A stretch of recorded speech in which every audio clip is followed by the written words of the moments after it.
আমি কখনো তোমার জন্য দাঁড়াতে পারবো না, অপেক্ষা করতে পারবো না। এর ভিতরে না একটা ভয় কাজ করছিল, যদি অবস্থায় তুমি রেখে চলে যাও। ভয়ে যোগাযোগ করতে পারিনি, সরি। I'm sorry. আমাকে ভালোবেসে তুমি সব কিছু হারে ফেলছো। সরি, আমি কিছু দেখতাম না। সরি, কিন্তু তোমাকে আমি হারাতে দিব না।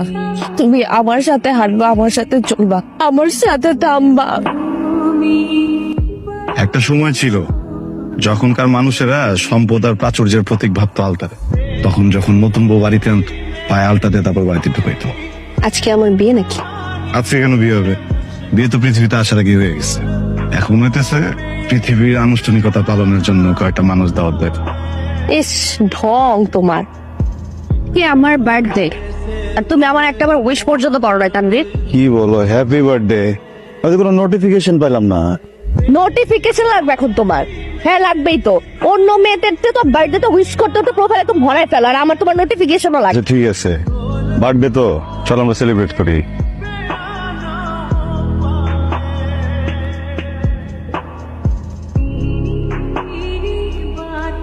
এই শান্তা, তুই না তখন টাকা চাইলি, কি না কি কাজে লাগবে 1000 টাকা?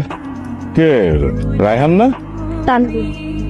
ও হ্যাঁ হ্যাঁ, তানভীর। হ্যাঁ, তুমি এখানে কি করো? বুঝেছি। আচ্ছা, বাসায় চলে যাস তাড়াতাড়ি। এভাবে রাস্তাঘাটে বসে থাকলে ভালো দেখায়? হ্যাঁ ভেঙেছি।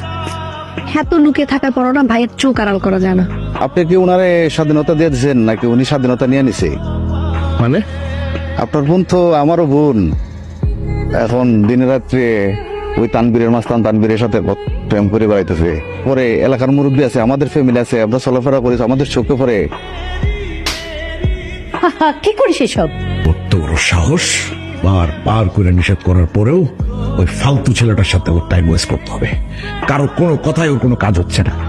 ঠিক আছে, যা করার আমি করবো এখন। ছি ছি ছি ছি, শান্তা, তুই কোন ফ্যামিলির মেয়ে?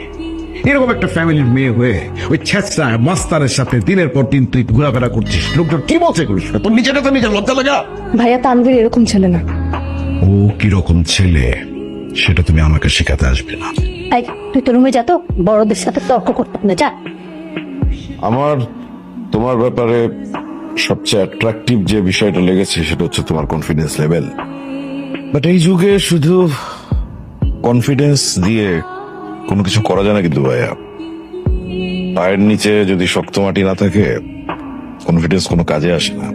সো আমার মনে হয় তোমার নিজের লাইফ নিয়ে এখন কনস্ট্রাকটিভ কিছু ভাবনা ভাবা